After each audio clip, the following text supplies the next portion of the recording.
Welcome back to another episode on the Metal Verbalizers podcast. This podcast is for you that want to discover new fantastic metal. We feel that there aren't enough podcasts that support the underground scene. That is why the whole purpose of this podcast is to find new and or smaller bands and tell you about them. This is going to be a brand new Tour Stories episode. Tour Stories is where we invite bands that we have featured and have them tell us stories from their tours. Real stories by real musicians. Is the life on the road like we see in the movies, or is it not? Join me in this episode where Johan is going to have a chat with the band Trator.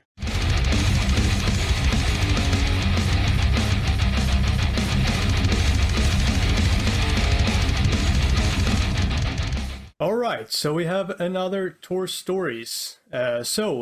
I guess we could start by having you introduce yourself a little bit and also introduce your band a little bit. Yeah, I'm Lawrence Kandorf. I'm the bass player of Trator. And my name is Gert. I'm the rhythm guitarist and back vocalist from Trator.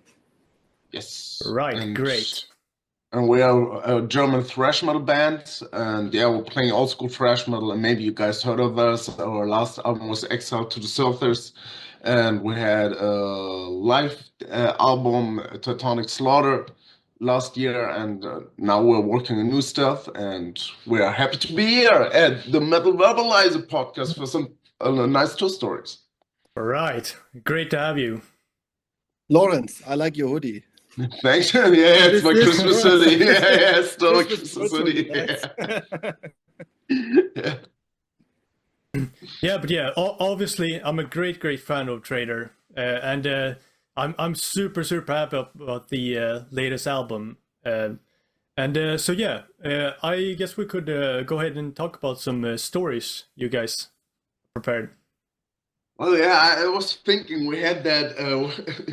It was not like a super crazy story or something, but I really have it good in mind because we were playing that in Flammen open air, and they have like a fixed spot like on, I think it's Saturday. So all the grandmasters, it's like in Eastern Germany, all the grandmasters are gathering, and there's like a huge line of tables with a lot of cakes, just like all the grandmasters bring cake, and there's from 10 to 11:30 or something.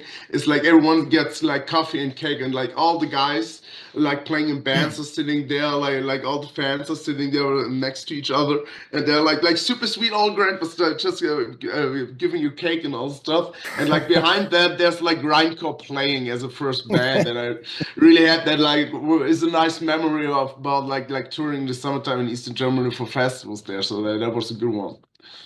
Right, yeah, that sounds like a great time for sure. It was like every festival should need that, because like after today's you're fucked up like anyways, and there's a little nice grandma who's offering some cake and coffee in the morning, then you're blasting some grindcore. That's amazing. No. Yeah. Yeah, so otherwise, I don't know.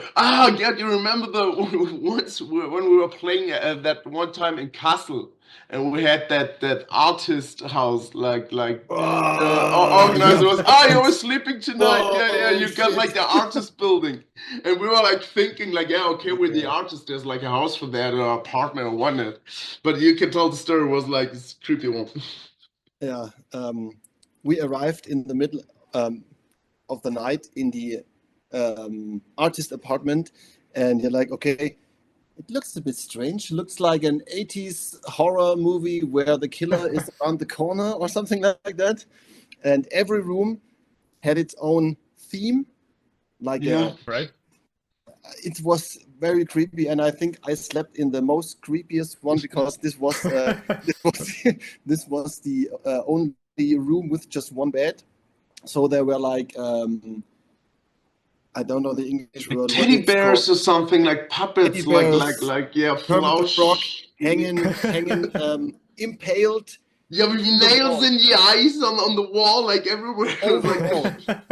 And I wanted to sleep, and I was laying in the bed like this, like, oh my God, please don't kill me, Mr. Killer, please don't kill me. And I'm a big guy, like 190 kilo, and like, don't kill me, please don't kill me. Yeah, the funny thing was like the organizer told us like, yeah, this is a special place and we're not thinking about anything bad, you know. And he just told us, yeah, you're gonna enter there and there's gonna be a curtain and that there's some stairs, but don't go up there.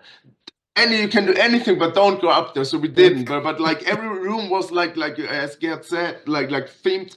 And I think it was with our old roadie with Calvin. Yes, and he's living there nowadays. He's living in Japan. I think so. Yeah, Right. I think he moved to Japan. So and this guy and I were sharing a room, and they were like from hunting or something, yeah, hunting stuff, stuff like on the walls, and also like a dead crocodile, like a little alligator, like this big or something, and like a little note like touched my bag, and the bag was like slide open, like you couldn't see it, like it wasn't visible, and you had to touch the bag, and so I touched the bag, and you like getting inside the crocodile was like super moist inside or something, and I don't know. And it was just like creepy stuff everywhere. And we're like laying there, like, what the fuck is going on? And but yeah, there was also like one of these days, you know. That definitely sounds like an interesting place. Yeah, I mean they were like super stoked about it. It's like, oh, you're gonna enjoy this, but we're like actually we weren't. Yeah, it wasn't so nice. But the gig at that location was very nice. The Goldgrube? Goldgrube. Yeah. I think so, yeah. Very, very tiny place. I think around 100, 120 people. Right. Everybody's sweating. Everybody's like, violence everywhere. Yeah, it was fun. And then we slept in this artist apartment, and I think on the bathroom there was a very strange sign, but I couldn't remember what on the sign was, but it was strange. Yeah, all right.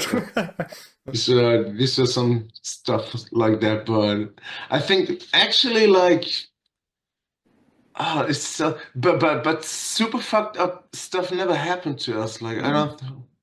Maybe we're just drunk or something, or like well, I mean, last year when we went to Slovenia, there was like a super heavy thunderstorm, and like while driving like on the autobahn, and it was like pretty dangerous. By the way, nothing like you know, we never like destroyed a hotel room or something, or we're like the good guys, you know. All right. Like, the good guys with the Christmas sweater. Yeah, what can I tell you, man? It's like we're chilled. No, but I think somehow no. Maybe yeah, on the festival, like at the Inflammen, there was also like on the first for the grindcore band, there was like a super hot chick like in a summer dress. Like cute chick, and she and a guy in a wheelchair with just like a bucket of flour, and he was like circling all the time and throwing flour in the air, and like the chick had a base like the fish, you know. It was just like hitting people randomly, and it was like the whole picture was like kind of funny, you know, because you get that cute chick with the fish like beating people, and like there's the handicapped guy just throwing flour in the air, and it was like also kind of strange, you know. That's a really funny thing about like a festival. So you find a lot of characters there. Yeah, bro. Yeah, definitely. So I mean, I always like we had that one time we were playing also like Summer Breeze. And it's like on the camping ground there's much more party, like you're always like glued to the camping ground because it's so funny because of the neighbors and everything. Yeah. So sometimes hard to get to see bands because they're having so much fun on the campground. But yeah. Yeah, I've kind of like experienced that as well on like festivals, that you can easily find cool people to like sit down and talk to. Yeah, but that's the nice thing about that metal festival. So that's also like super fun. Yeah, for sure. Yeah, like Lauren said, we never had really crazy experiences, or nothing really crazy happened. I'm thinking about crazy stories. And it's like, yeah. It's like it's like normal. So sometimes a string rips off your guitar, but that's It's really not crazy, dude. It's like not crazy. you never died nearly or something, you know? It's like No, like nothing. No. I mean, I got the one, but it wasn't with Trator, it was with Reset when we were first time in Bulgaria. I got chased by street dogs. That was Oh, that was because it was stupid, you know. Well, we arrived at Chaparral Rock, and it's like in Pliven, it's like a little city in the south of Bulgaria. And we're arriving a day earlier, so I was there with Nikolai, and he's from around the region. And was like super stoked to show me around and everything. And we just got shit faced the whole day. So we went to the festival venue, like where the festival was, and there were like 4 or 3 Danish guys just came over for the festival there, and we're having like the rakia stuff, like a home brewed schnapps stuff from Right. them from Bulgaria, and they were drinking with them. So it was like, I don't know, like midnight, 1 o'clock in the morning or something.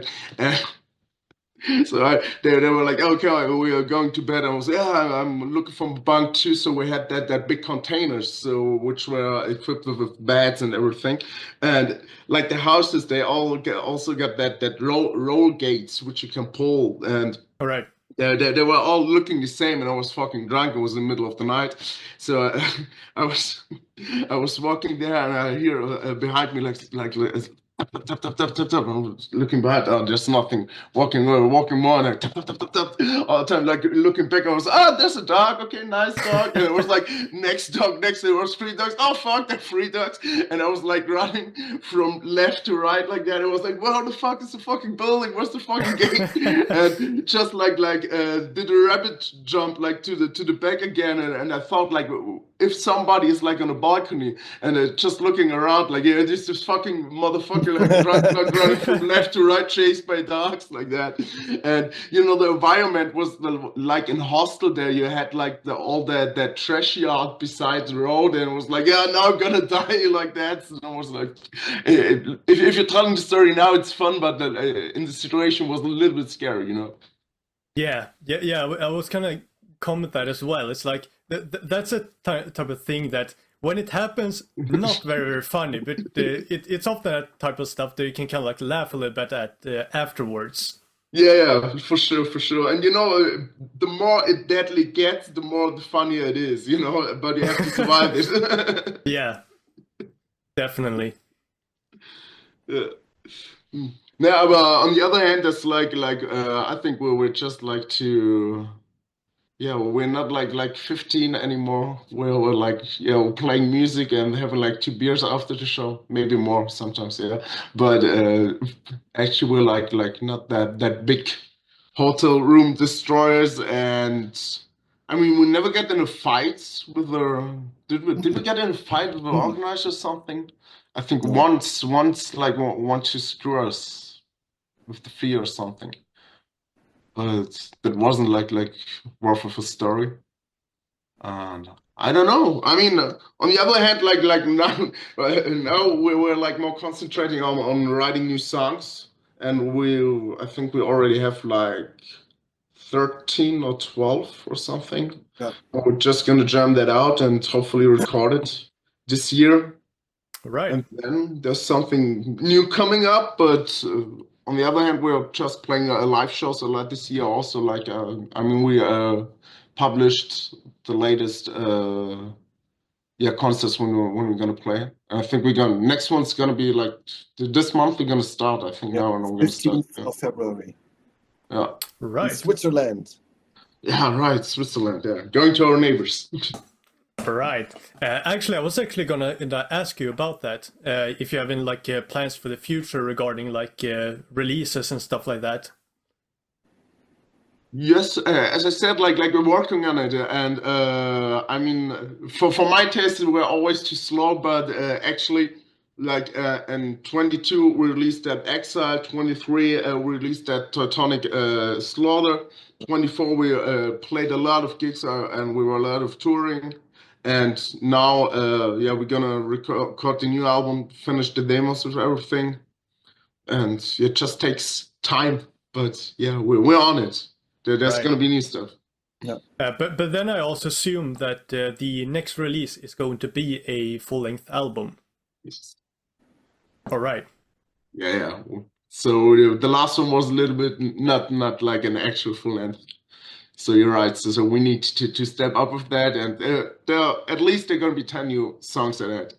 Right. Because we're always like writing more songs than we are recording, but so we have like a little bit to choose of. It's like you're playing all the time the stuff, and you think, that's really great, and then you're gonna show it to the other one, and maybe there's like one who has like a more strong opinion on one song, and maybe it's right on that. That's this one is really good, but this one, don't take it. So you got like to switch with different songs. So yeah, we're doing that, and let's see how fast we are. All right. It has to be good. I see. I mean that's great news for someone like me, considering how much I love the current releases. Thank you very much, sir. Yeah, I mean, welcome. I really like that type of like aggressive, heavy type of thrash. Teutonic thrash. Yeah, for sure. Like the, well, what is this? Is this the Teutonic Storm? Yeah. All right. You don't even know your own merchandise, motherfucker.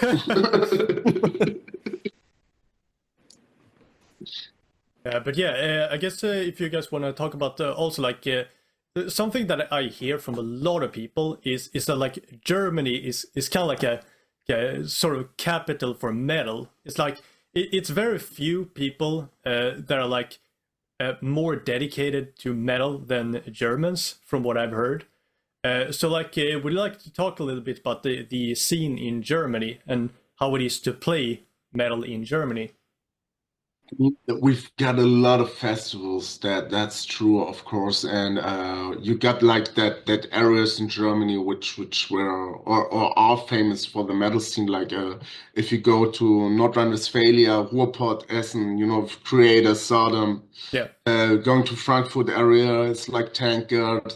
For us in the south, like where we're from, there's destruction, and I mean Germany was always strong with rock bands and metal bands, and I think maybe there's like a little bit which what I've heard is like a little bit more of dedication is like in South America, like these people are going crazy with thrash metal and everything. But for us in Europe, I mean, we're very lucky because we're like in the center, and we got like all of the biggest festivals, and so I mean we can't complain, I guess, and still going strong with metal here, and there's also like more in the more popular music also were played in radio stations and everything. Yeah. So yeah, it's going good. Yeah.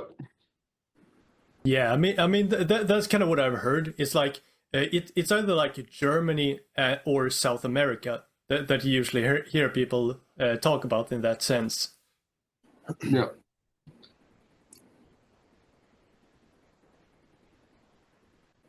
But yeah, I guess do you have any more like stories that you would like to talk about?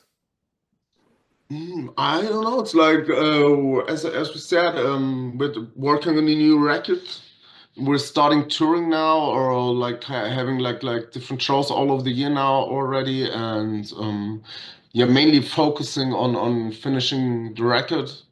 I think Gerd has a lot of coming up with his YouTube channel.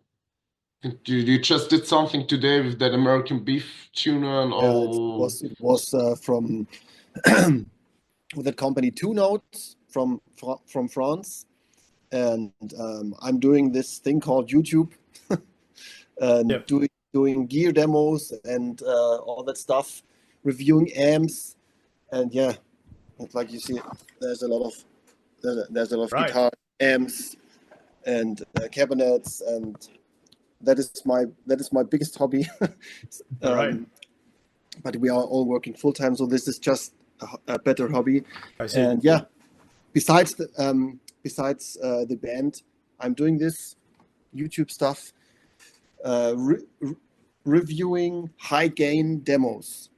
So somebody can send me preamp pedals or overdrives or even amps. Guitars would be nice too. All right.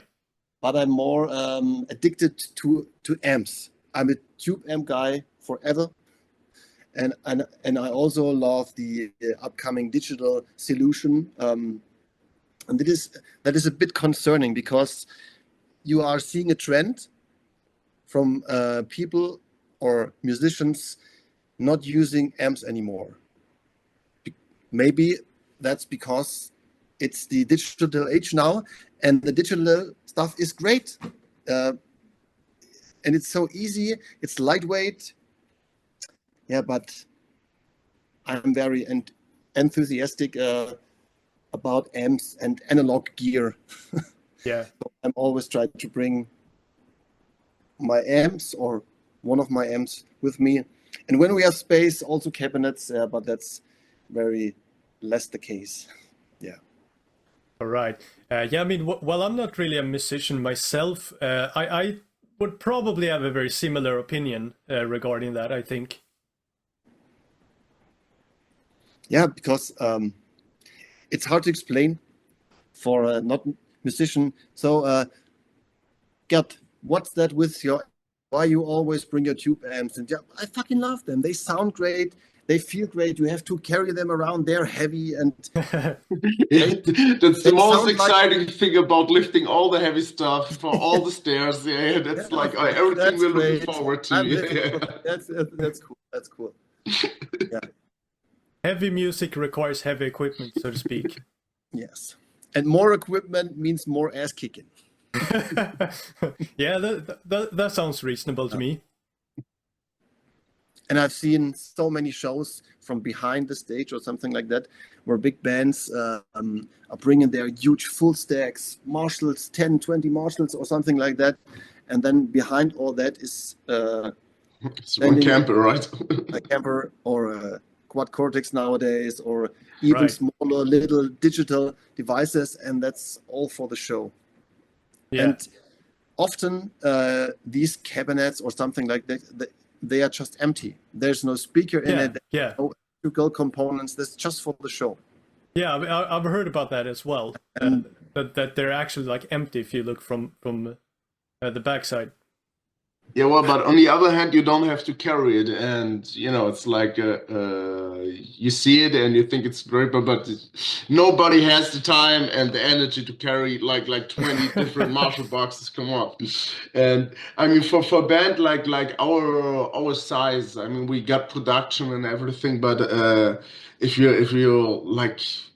I mean, I think about like creative shows or something, and they have like everyone has like the 4 different cabinets and huge stage production with everything. So Yeah. if you got the team, you can do it. But we're doing mostly like we got 1 or 2 crew members, like helping out on merchandise, or we'll do it more like do it yourself, because if you do the most of the stuff on your own, you also get most of the money, so that's also a thing. I see. And but it's great to have like the amps and like the fucking real big fridges behind you, and you feel it in the back. That's also great.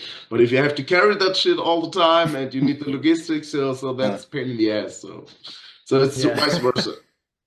Yeah, exactly. It's kind of like a double-edged sword, I guess you could say. Yeah. But yeah, like we were talking about, like a little bit like festivals and stuff like that. Like I think that when it comes to like concerts, like I can see a big like good thing about seeing like individual shows and seeing a band at a festival. So I would like to kind of, if you would want to talk about like playing at festivals compared to playing at like a normal show, so to speak. Well, it's different, it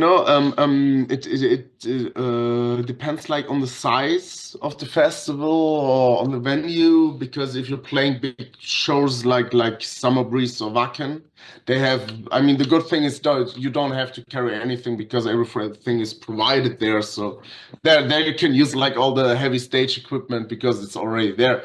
And but sometimes, you know, it's like if you're playing more that little festival which are like organized by fans or like die-hard fans, and they do it like for the first time or something. It's like a little bit chaotic from time to time, but you know, it has its pros and cons. I mean, like playing festivals is cool because there are wider audience which maybe gather you and they even did not know about you. And I mean, for normal club shows, like people or fans are more going directly to you because they know you. And has its pros and cons, but for me myself, I prefer club shows because they're more like intimate, and I love it. Like if you got that rough shows like around 150, 200 people, like you got sweat from the ceiling, sweat from the floor, and like everyone is like going crazy, and it's way more intimate, like playing a big festival show, and you got like 10,000 people in front. I mean that's also huge, and also great, of course, but you don't get like that intimacy. Yeah. Lorenz, do you remember the show in Bochum in the Trompete? Yeah, fuck yeah. That was a hot one. That was a hot one, dude. People, the people in the audience were standing like this close to you. Yeah. And you are screaming at them, and they are screaming back, and they're like, oh, whoa, what's going on? And this is great, like Lorenz said. Yeah, because I imagine that is kind of what that was about. Like like when I see these recordings of underground shows when you can barely see where the stage begins and where the crowd begins, you know. Mm-hmm. Yeah, they're fun. Yeah, that's like this one. These are really good. But you know, it's like as I said, you get both of the worlds are great. And yeah, having like the mix like all over the year. I mean that's the thing in Germany because like festival season starts mid-May for us, and like in August it's like super like the hype, the climax, and it's. I mean, I think we played last year. Our last open air was that Ernte Drunk festival. And I think that was in October, like in the beginning of October. It was still like an open air festival that people were camping. You know, and like in the beginning you only have like from January to end of April, like mostly like club shows. And if you're doing a tour like around Germany, it's like the best thing, like having from October to December or to March, from October to March or something like that. But because the summer festival season is so long, and you can play like every weekend, like on any other day on the week, like in a city for festival. That's great, but also on the other hand, it's like a lot of competition on the markets, you know. Yeah, I see what you mean. But yeah, like when it comes to festivals versus club show, I think that me as like audience feel very like a similar way. The sense that festivals are great for like you're saying, exploring music and maybe finding some other bands you might not have heard before. Actually, a band like Warbringer, for example, is actually an example of that. I discovered them at a festival, actually. But also it's nice with that kind of like club show that you get very like close to the band, and it's a very different atmosphere, I would say. Yeah, I would say so too. And I mean, on this, I don't know. It's like it also depends like on the ticket prices because I'm like more like on this side. You know, if you have like 3 or 4 bands for a club show and the ticket is around like, you know, like our size, like around 25 bucks, something like that. Yeah. That's perfectly all right. But nowadays I see like also like these club shows which are ticket sales like for 45 bucks, 50 bucks, Right. 2 bands. And then you have the festivals, like the big ones, they're starting like with 150, 180, 200 bucks, you know, and I think that, of course, everything is more expensive, But when we used to go like privately private more to shows, it was like always like at the door like $5 or something, you know, and that was Yeah. great to discover more bands. Yeah. And I mean, now you got Spotify and everything, and that's like basically for free. And you can even discover more lazy new bands from the couch, you know, that's also good. But I really miss that these days, like going just to a little venue or a little pub, and there's some bands are playing, you know, then no, I don't care, it's like $5, we're having a beer, maybe we're gonna find something which we like. So that was cool back in the days, but nowadays like a little bit less of that, I think so. Or maybe I'm not too deep in the scene anymore, like in the real underground music. Maybe it's still, but I just don't get the news or something. Yeah, right. I mean, I think we discussed that quite a bit. Like, you know, it's very like a blessing and a curse when it comes to like Spotify and that stuff. Yeah. It really is. And also the kind of idea that like with the technology, which was a little bit what we spoke about before as well, with like the amps and that technical aspect of it being easier to make music nowadays. It's really like a blessing and a curse as well. Mm.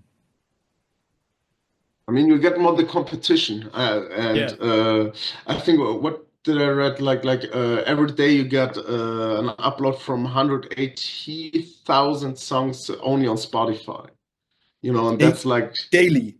Yeah, daily. Oh shit. But yeah, it's like all the stuff. I mean, they changed a lot because last year they got rid of all that, you know, like SMR stuff, which you can monetize, and you need more than 1,000 plays to monetize some music there. Right. And I think they got rid of over 40 million fake artist profiles last year, so they're really looking like what's on there. But nevertheless, it's like that big competition, and yeah, it's as you said, it's like curse and blessing in the same at the same time, because everyone can do music, everyone can upload the music, but of course, like the pool's getting bigger and bigger and bigger. Yeah, exactly. That was kind of my point as well. And I mean, I guess that's kind of what we are doing as well, like with the Mel Verbalizers, for example, like, you know, kind of exploring all these music, because like for some people it might almost feel like overwhelming, you know. So it's kind of like even hard to know where to really start to like discover music, because it's so much. And I guess that's the kind of thing with at least what we try to achieve, and something like a Facebook group like New Wave of Thrash Metal, for example. Yeah, great group. Love it. Like that Neil Barsley is like the one knight who holding the torches. Like there's something new. You need to listen to this one. Yeah, for this sure. new EP, and he's a great guy doing that. And I mean, for this group, I get like also a lot of new bands and new inputs. But the thing is, like if you also like on your Spotify profile, you also got your own algorithm, and somehow if you can't break that again, you're still gonna be in this bubble, even if it's gonna be like that thrash heavy metal thing, but it's still gonna cut off some new stuff, you know, and I think that's also a problem, because I don't know how I'm gonna change that algorithm because of all the long years and all the data that they collected. So I mean, I really had to reset that or something, you know. And that's the thing. But yeah, I mean, it's also cool because I always get new stuff, and it's only like a mouse click, and that's also cool, you know. Yeah. I mean, we are obviously also big fans of like a group like New Wave Thrash Metal. I've also like found so much great music from that group. Mm-hmm. I discovered a few years ago Hell Ripper from that. So what's that? The cover looks nice. Okay, so while I'm doing my fitness training, I'm listening to Hell Ripper, and every 10 minutes I'm like, what that song is great, and that's good. Okay, let's Hell Ripper from Scotland. Okay, I don't know these guys, and now they're like everywhere. Yeah. So Yeah. I discovered them on these on the New Wave of Thrash Metal YouTube playlist. Totally random. Yeah. Great, great stuff. Yeah, for sure. I actually saw Hellripper with Toxic Holocaust and Abath. It was Oh, like nice. Yeah, the little two they did. Yeah. yeah, exactly. Yeah, we were like, I think this year we're gonna play like 3 times with them. Not Guys, sure. and yeah. But I was in August last year. I was in Stuttgart, where Lawrence is living, and we Oh, were yeah, right. at this Hellripper show on a Tuesday or something like that. Tuesday, Wednesday, I don't know. Yeah. Tuesday, and we got drunk, and it was like 100 degrees there in this. Oh. It was one of these shows which we are talking about, like sweat from above, Like this, sweat from beyond, and like it's that. like, yeah, great. And And it's like a cool club. It's called Schwarzer Keiler. It's like really like a basement venue, but it's great vibe, great bar, and the guys who are working there are great, and yeah, it's fun. It's really fun there. Yeah. Yeah, I mean, I'm a big fan of those like small like club shows. For sure, because like for example, when I saw Hellripper and Toxic Holocaust and Abath, that was also like kind of in a more smaller like club venue, and that really gives a certain like vibe, a certain atmosphere that I'm a big fan of. Yeah, I think it's like for me, it's like the perfect like size venue is around 400, 500 people because it's like a big crowd. So you think like, oh, that's a big concert like that, like but not so big that you're all like if you're like a fan and going to the show, oh, I'm gonna get some beer, so you're gonna have to wait like 30 minutes and miss half of the show or something to get another beer. Yeah. You know, with the big venues, if you have like 20,000 people there or something like that, you know. Yeah. Yeah, I mean, I totally agree, and it's also great with these like smaller clubs that even if you're like all the way in the back, you can see the band very clearly, and that's a big that's the thing I'm a big fan of. Yeah. But I think that like these clubs are dying a little. I have the impression you got also the small things around 100, 120 people, but like that semi midi size venues are dying. So we don't have so much anymore here. It's more like the really big ones or like the smaller ones that are here, but yeah, but it's tough sometimes. But I think still we're good in Germany. Like we got a good club scene with that stuff. I mean, everyone's complaining, but that's something like we do as a hobby. So I don't know. Right. Yeah, I mean, it's like I mentioned before. It's like Germany seems like a very strong country when it comes to thrash metal in particular. Yeah, I mean, as I said, it's like we got the big Teutonic Four, and also like the second league, if you want to like Darkness, Exhumer, all the stuff, you know, Violent Force. Yeah. I mean, that Poltergeist, also super cool. I mean, a lot of cool stuff. Protector. Brainstorm. Ja, Brainstorm gibt's auch noch. Yeah. I remember a funny story. Right.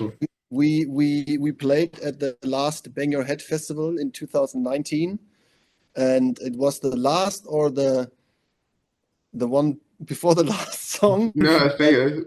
And Lawrence. Wait. And Lawrence is going with his bass to the front of the stage, doing like and then he dislocated his shoulder. Like, Oh, super fucking. That was, and I was like playing and like, oh shit, something bad happened. And Lawrence is like, okay, it hurts, but I played. So this guy wanted to do like a big rock star move, and then he dislocated his shoulder, dumbass. Yeah, I totally suck at that fucking rockstar moves, dude. And the funny thing was like my shoulder was like this, like hanging down, and I was like, oh fuck, I think I'm gonna go to a medic. And there was like a trainee or something like for that, and Small girl. Yeah, well, it was a girl, small girl, and she was looking at that, and it was like, oh, the fucking roses, oh, yeah, blah, blah, blah, and put her knee on there and just ripped it back in. So it was like, yeah, you motherfucker. And she just gave you a pack of ice, put it like on the shoulder, like that, just put ice on that and clapped me on the face and moved on. And was like, oh man, she's so fucking badass. And then I got a tape. So yeah, that was also like stupid, yeah, but yeah, I thought it's gonna be a cool move, like switching the, throwing the base like that, and it came stupid way back, and I grabbed it, and the whole arm went like back with base. Yeah, I see. So just turned it was not so good. No, not so great, but that was like at the end of the show. Yeah, like last song, dude, and I think and it was like there's for Fuck You and Die, and there's the break. Yeah, it's like only one guitar is playing, and then we all starting again. So I had the time for that. So and while doing that was exactly the time of the break, and then we started again. So I didn't even like miss the beat. But yeah, right. I don't recommend doing that. It hurts. It sucks. That's really impressive, though. I mean, it was just lucky, actually. So, I mean, yeah. No, but don't do that. We can say that it was impressive, anyway. Yeah, but yeah, it's definitely, if that's going to happen, it might be better if it happens on the last song rather than like the first song or something. Yeah, definitely. And I think that was the concert. A day before, I built myself a new pedal board with all the new wiring and everything, very clean, very, very tidy, and I was very proud of. And then I think we were the first band at this festival stage. We were opening, yeah. Okay. And then we arrived at about 9:30 in the morning, and then we get on the stage, do our setup, and I hooked everything up, my big amp, my pedal board, my everything, and then I play, and nothing. And I was like, my amp is on, pedals are on. What the fuck is going on? I'm strumming, nothing. So at the end, it was my wireless transmitter died. It just died after 8 years of serving me very, very good, and every show it just died. Yeah, but it's always happening when you can't even like thinking about that. It's like always the same. Yeah. I mean, if the shit hits the fan, you know. And you have to imagine the Bang Your Head Festival stage.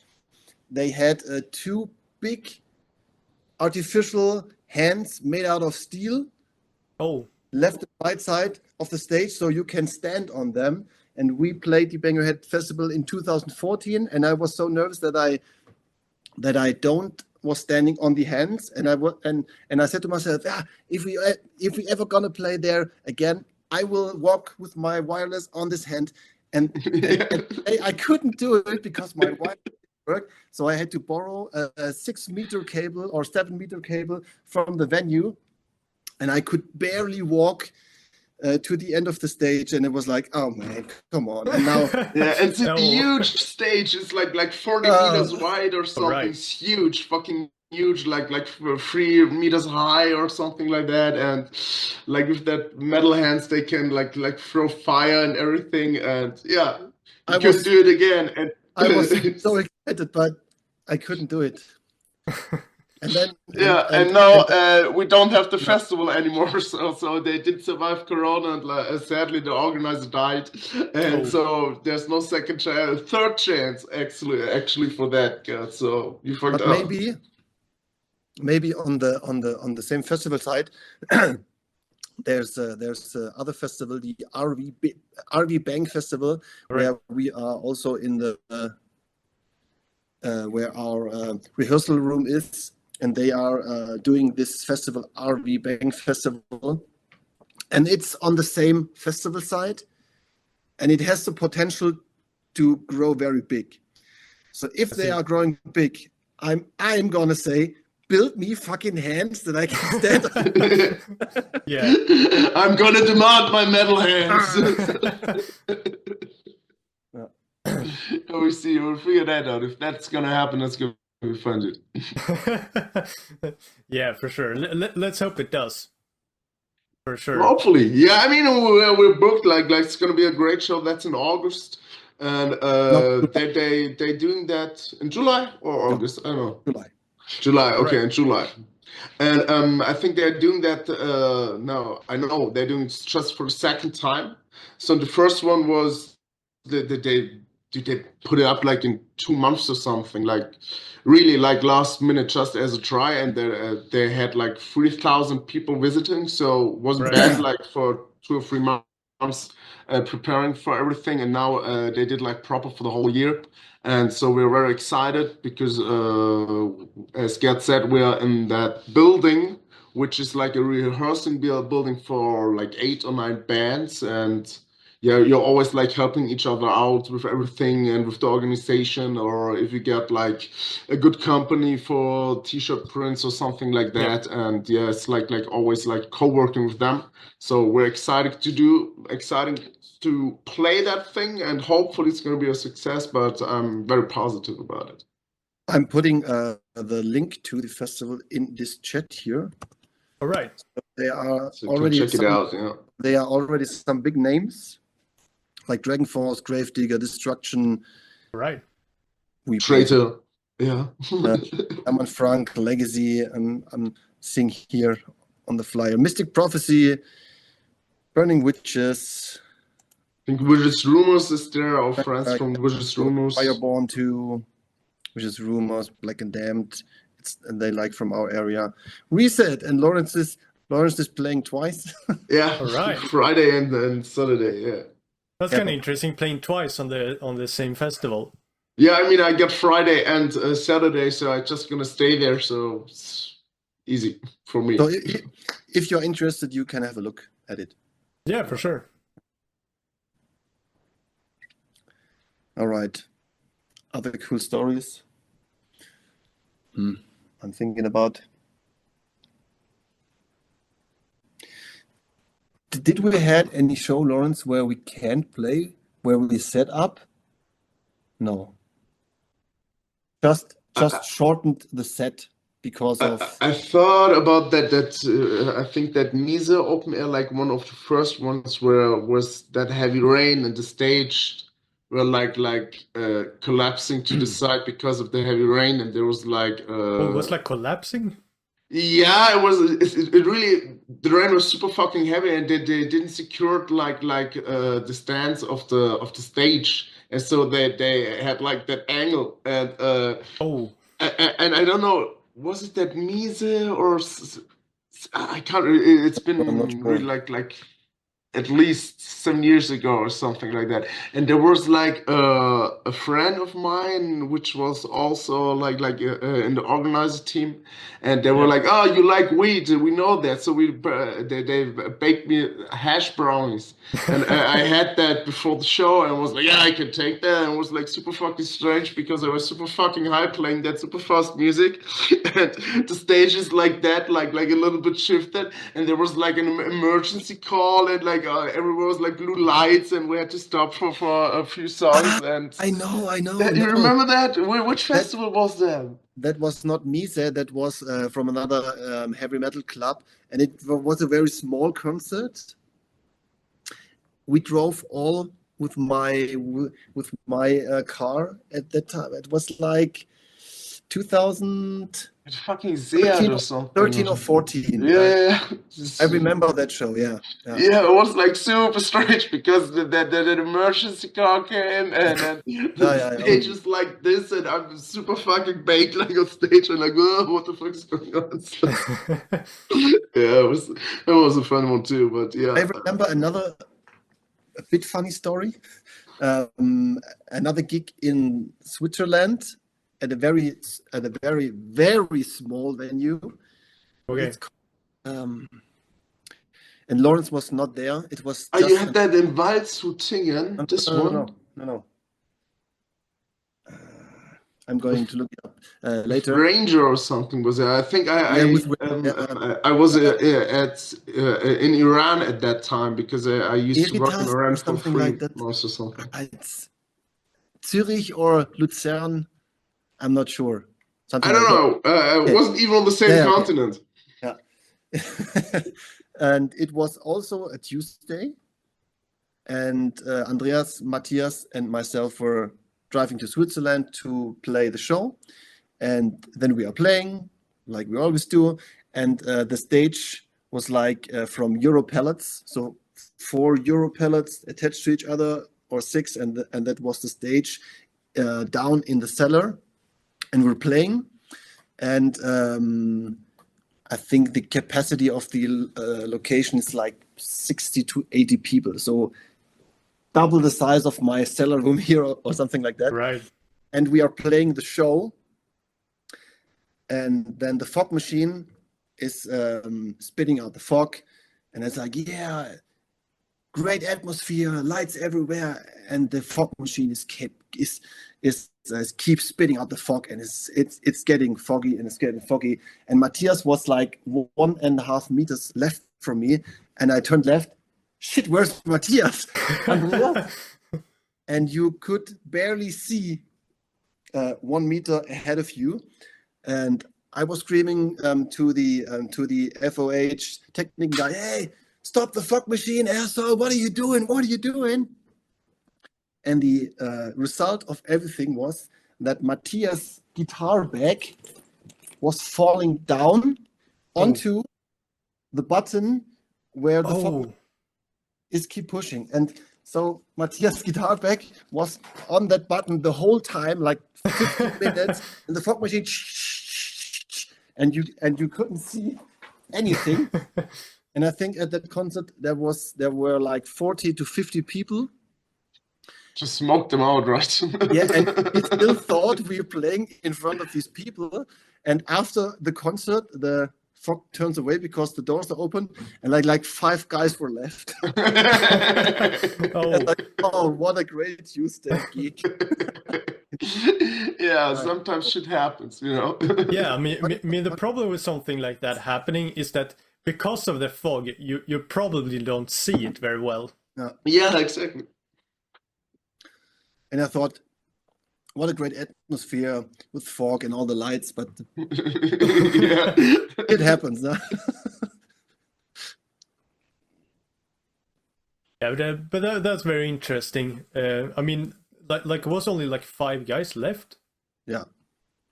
And Right. before it was like 40 or 45, and I think they feel not more comfortable standing in this room because you couldn't you can barely breathe with all this fog. It's Yeah, like I see. we were dying on stage, like playing the shit, sweating all over because it was in the summer month, I think, as well. Ebrietas is the location called. Okay. Okay. And and then fog everywhere. You couldn't breathe barely. Yes, I didn't see Matthias. I didn't see Andreas back on the drums. It's like, okay, I'm playing this on my own now. Yeah, I mean, that gives kind of an idea, I think, how much fog that actually was. If you can't even see like the other band members.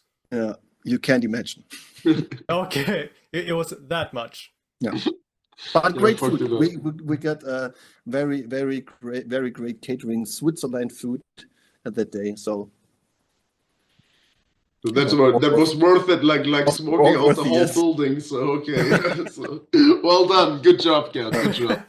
Yeah, but that was like the entire show, or no, it's we started, and I think we played a 40 or 45 minute set, and it's like the last 10 to 15 minutes of that show. right? And and then the guitar bag from Matthias fell on whatever reason it fell directly onto the button where you can where we can activate the fog machine. So funny story.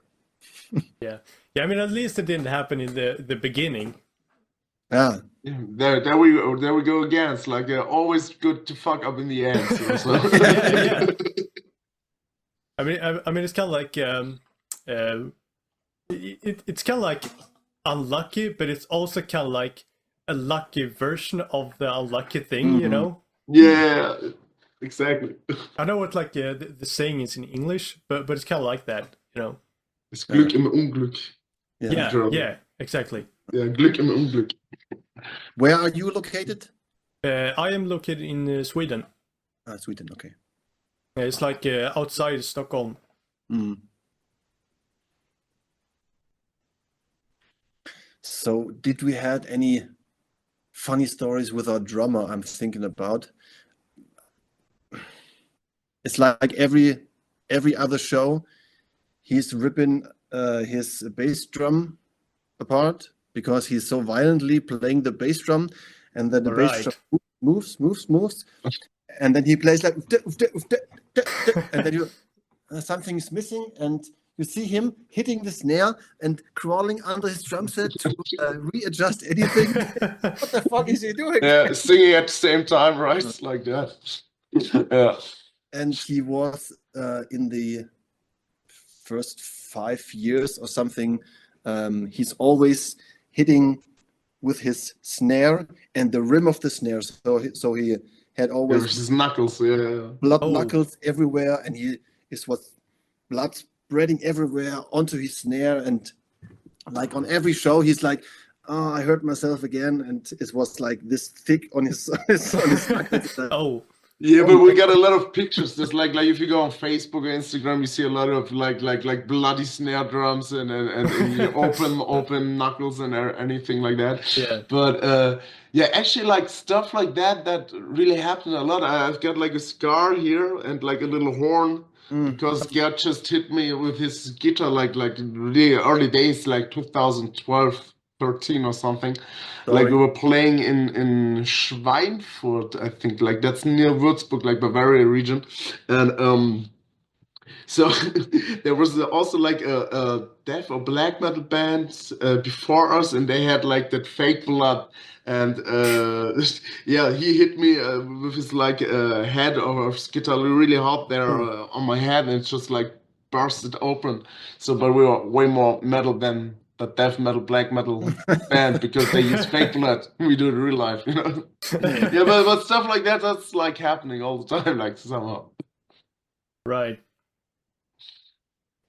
Or you coming with your hair into these locking tuners thing, and it's like, no. Okay. Yeah, that's happening like all the time. Yeah, all the time. But that's like me, like because I'm always like more like running around, and I'm more like that windmill guy while running and doing that stuff, and yeah, that happens like a lot. But actually, we're used to it. yeah, that's kind of one of the things that you can imagine would happen quite a lot. Yeah, it's like, I mean, we all got long hair, and we were like really big because, it's, as you know, our drummer is also like our singer, so we got a lot of space to move in front.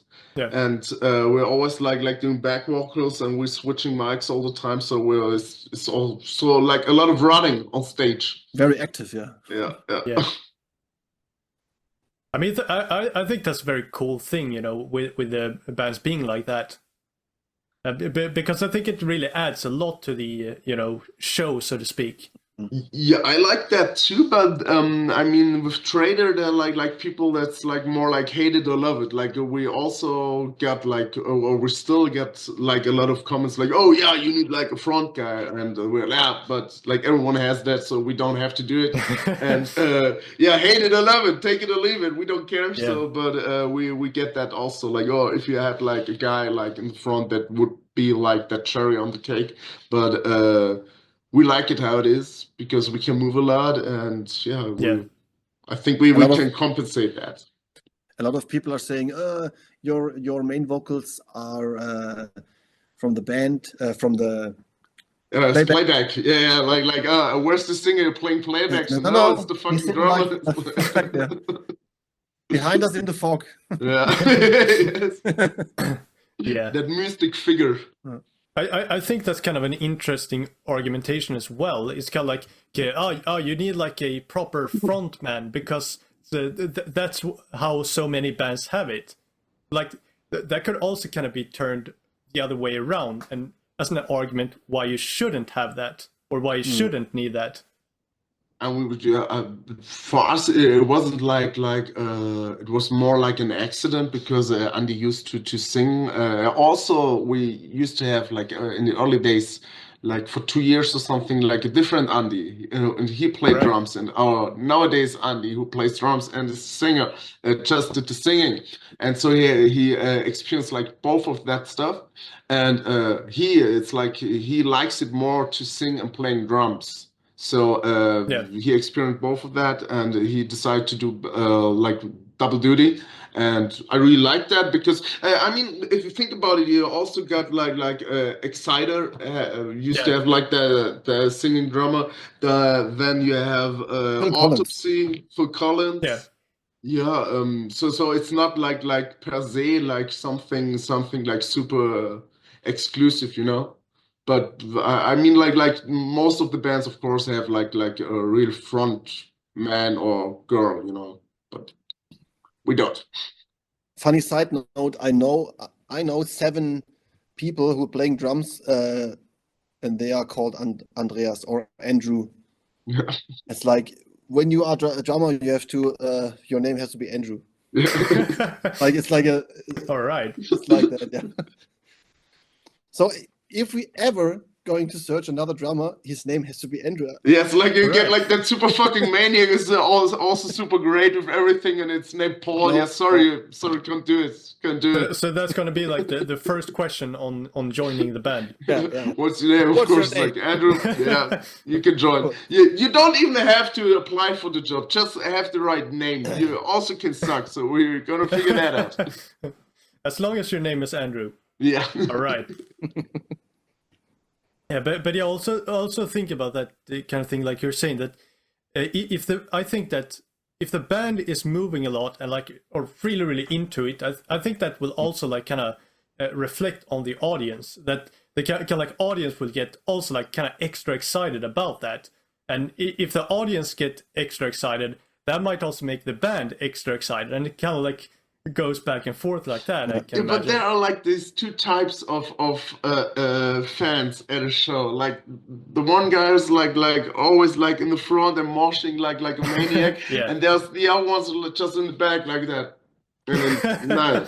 And it's not like the amount of people. It's not like equal divided. You know, it's like sometimes you only get like if they're like say 200 people, and you got like 150 or 180 people just standing here, and they're enjoying that. But they're enjoying like this. It's not so exciting, even if you're like playing your ass off and jumping around and whatever. So yeah, sometimes you have these people.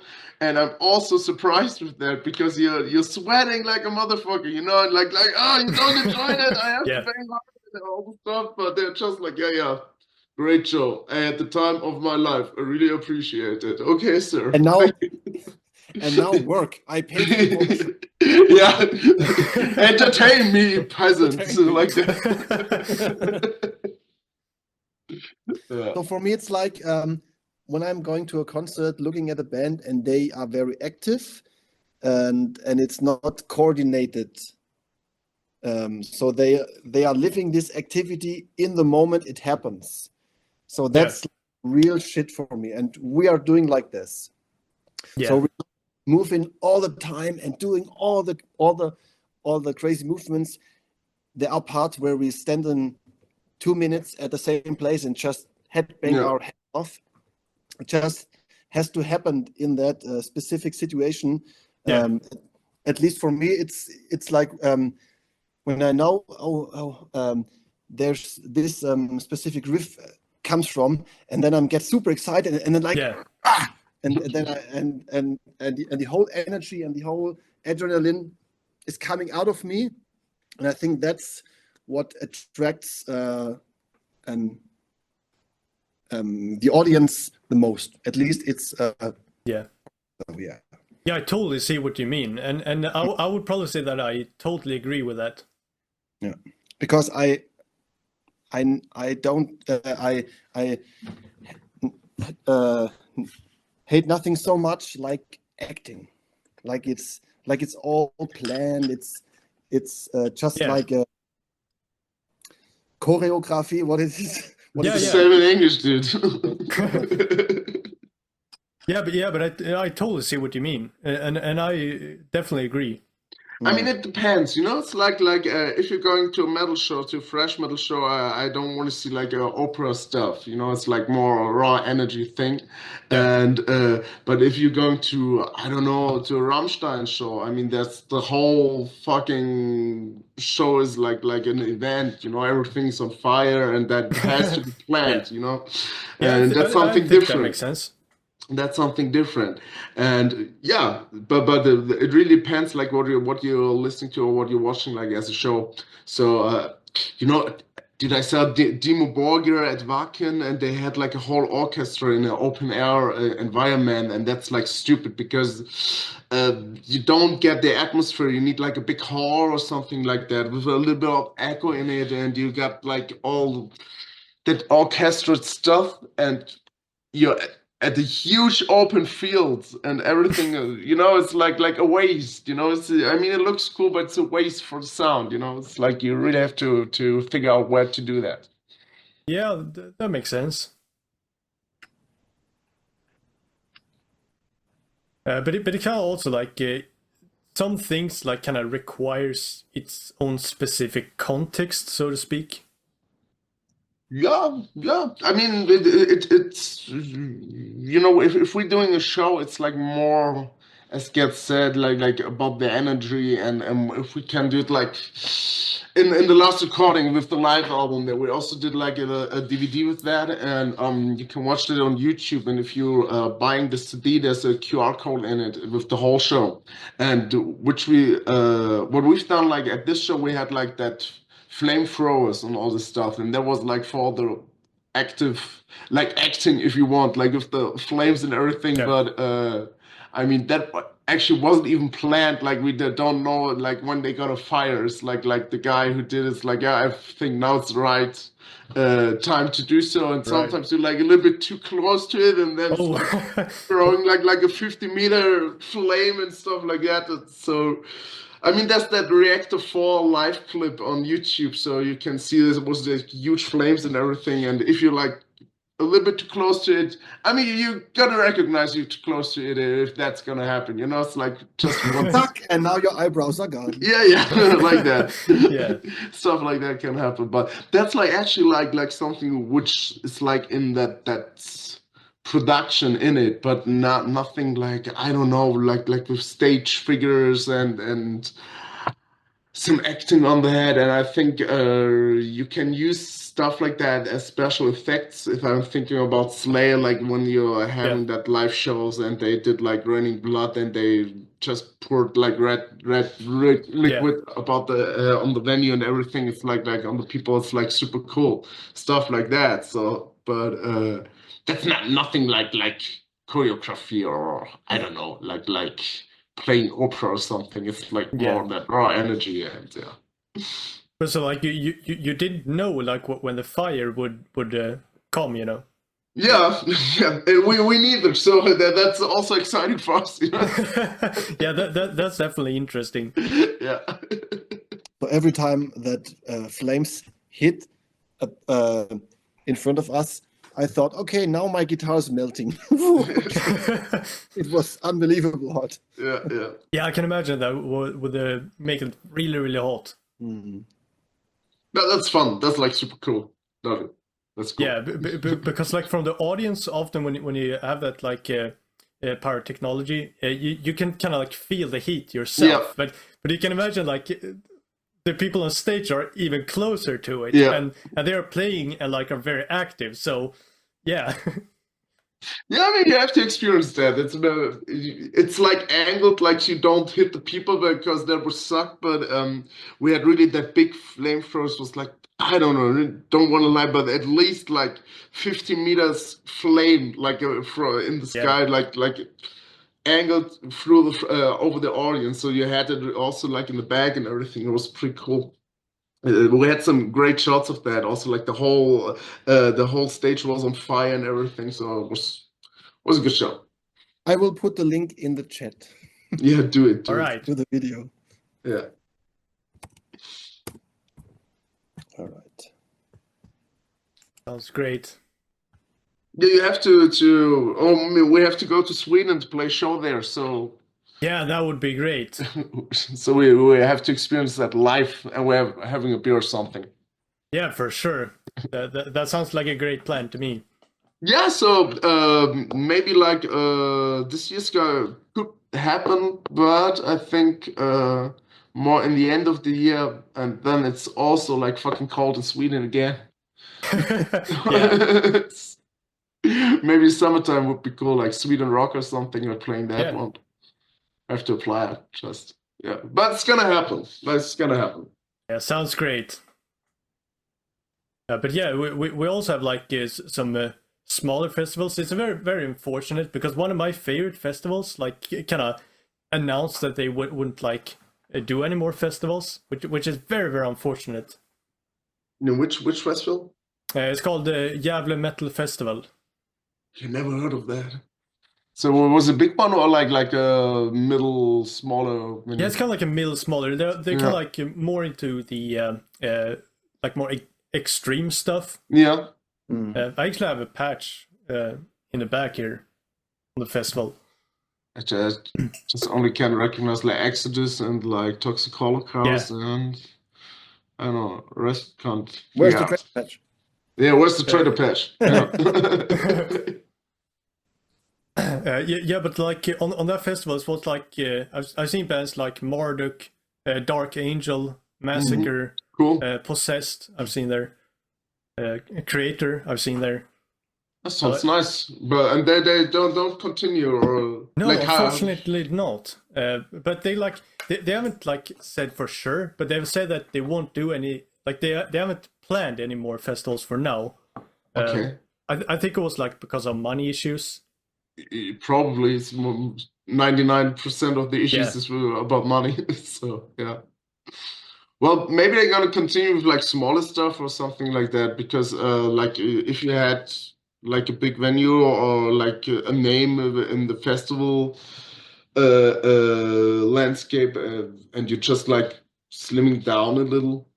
I know a lot of people are doing that, organizers who just having like not even like that 3 days festival anymore, just doing one day and like in a 1 day festival. It's because it's easier to organize. It's money wise. It's not like with the big budgets which you need, and yeah, maybe something like that. We'll figure it out. Yeah, for sure. Like Give me the link for that. Put that also in the chat, like the link. Maybe there's something to keep in touch with these guys. Yeah, for sure. I can send to you later. Yeah, nice. Great, but yeah, Trator in Sweden. That sounds like a great plan to me. Yeah, we should do that. Yeah, for sure. Are there a lot of thrash bands in Sweden? There are quite a few. I don't think that Warfield. No, not Warfield. What are they called? Warfect, you see. Warfect, right. Warfect. Yeah. But I know that Sweden is more like known for, of course, this Swedish death metal theme and a lot of black metal, or is it just a Norwegian? Yeah, I mean, Sweden's kind of like known for black metal as well, with like bands like Marduk, Dark Funeral, Watain, those type of bands. Okay. But yeah, so I think it's like a lot of like death metal and more like the kind of classic like rock stuff. So one of my favorite Swedish bands is The Haunted. Yeah, right. I love the riffing. It's like a good mixture of thrash and a bit of death metal and a bit of hardcore and a bit of everything. Yeah, that's totally to my liking. Yeah, for sure. I actually saw them live at that festival. Okay, cool. Yeah, so definitely a great band for sure. But yeah, when it comes to like Swedish thrash, I think some of the like kind of bigger thrash bands right now is maybe like Eternal Evil, for example, and Sarcator is another one. As well as I would say like bands like Eradicated and Bloodstain is also kind of up and coming one, I think. Yeah. So yeah, there's definitely some cool thrash stuff from Sweden for sure. Yeah, it's just no more. It's like really, I was thinking like more. Also, was more familiar with the death metal stuff from Sweden. like also like Göteborg style and all this stuff, like more melodic death metal. Like Yeah, you stuff get like that stuff. Entombed, Dismember. Yeah, exactly. Hypocrisy is from Sweden as well, right? Yeah, Hypocrisy. Yeah. Also Yeah, great actually, I stuff. have a Hypocrisy long sleeve right now. Uh-huh. Like a hoodie. Yeah, I think we played with them, Gerd, at Partisan, dude, 2019. And I think it Right. was like the first shows where he did again. Because he was like more in here, like Hypocrisy and Pain. He was more around with Pain and with the Yeah. Lindemann project, like Peter was there. Mm. And that was with, I think it was 2019, Partisan. Yeah, 19, yeah. Yeah. I think it was 19 that I saw Hypocrisy live. And they started touring there again, and there was like the big thing because they didn't tour like for some years or something. Yeah. Yeah, I remember something like that. Yeah, and I mean after that, fucking Corona hit. So yeah, fuck it. Yeah. So there's like also like that gap between, because we actually did that in 2009 in that release of that box set, Decade of Revival, and Yep. tried to tour like in March, and then everything was shut down. Yeah, so that sucked. Yeah, But definitely. yes. I mean, now we did that all. Like we tried that once, so and we realized it sucked, so we don't have to do it again. That would be nice. Yeah. So, And I mean, it's such a terrible thing as well, because I've heard from like a lot of underground bands as well that they're like massive plans with like new releases and like tours to promote that release, and then like COVID happened. yeah, I mean, you lost a lot of money with that shit. Yeah, which It's just like, ruined all yeah, those plans yeah, completely. it was tough times, but yeah, we survived that and happy about it, of course. And yeah, just focusing like on putting out more music, hopefully very soon. Yeah, definitely. Hopefully. Yeah. But yeah, do you have any other like plans for the future that you would like to discuss? Like if it's long term or short term. You mentioned the release, but do you have any like shows in the near future? Yeah, but I really I don't know dates. I don't have them in mind. I have to check them. But first, I really think first one is like that gig in Switzerland we're doing. It's like a release show of Claw. of Claw, yeah, friends of ours. Yes, like on the 15th, and we're just gonna start like easy this year, but in March we're doing some festivals, and we have like that indoor festivals now coming up. So we are all gonna be around Germany and until April. Then I'm gonna be like very busy in May with Reset. I'm gonna be touring a whole May with Reset, and we all got like different shows all over the year with the festival summer, trying to finish the new album. And yeah, I have to record it, of course. And I mean the recording isn't that big issue, you know, work wise, but you need to come up with the whole concept, new artwork, new merchandise, and everything has to be like done proper. So yeah, it takes some time. So I think if we're gonna finish our songwriting and recording, probably it's gonna be released in maybe end of 25, early 26. This could be realistic. So I think more like in the beginning of 26. But yeah, so we're working on that, and then we're just gonna tour the whole year. Like we don't have like an upcoming like tour for like 2 weeks or something. It's more like that Friday, Saturday shows like that. But that's all over the year. And in the end of the year, there are always like that special Christmas stuff where you're like touring like for 3 or 4 days, something like that probably. But yeah, we're gonna figure that out. All right. Sounds really great. So I guess I would like to check with you if there's anything else you would like to say or talk about that we haven't talked about. Eat your vegetables. That's important, right? Yeah, that's important.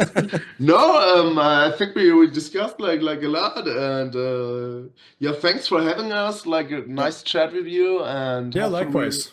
we're gonna be in Sweden early or pretty soon. So we're gonna have that infamous beer together, and sure. yeah, I mean, thank you again. We're gonna keep in touch, and we're gonna send you new music when it's done. Sounds great. And I would also, of course, like to thank you for taking the time to talk with me now. Really appreciate it. Handsome. But yeah, again, thank you very much for taking the time, and definitely good luck with the new music and the touring. Yeah. And have a good one. All right. Thank you very much. Thanks. Well, that is the end of this episode. We want to give a huge thank to both you that have listened and the band that joined us. If you want to learn more about Trator and their music, don't forget to follow them on their social medias and check out their music. If you like what we are doing here on Metal Verbalizers podcast, bringing you new metal to enjoy, don't forget to follow us on our social medias as well. This way you will get updates on what bands we are going to verbalize next, and maybe you have a band in mind that you would like us to feature. Don't wait to tell us about them. We always take suggestions in consideration when we plan our episodes. Did I mention our YouTube channel? There will also have a video version of tour stories and all episodes in Season 4. You do not want to miss this. You've been listening to Tour Stories by Metal Verbalizers podcast featuring Trator.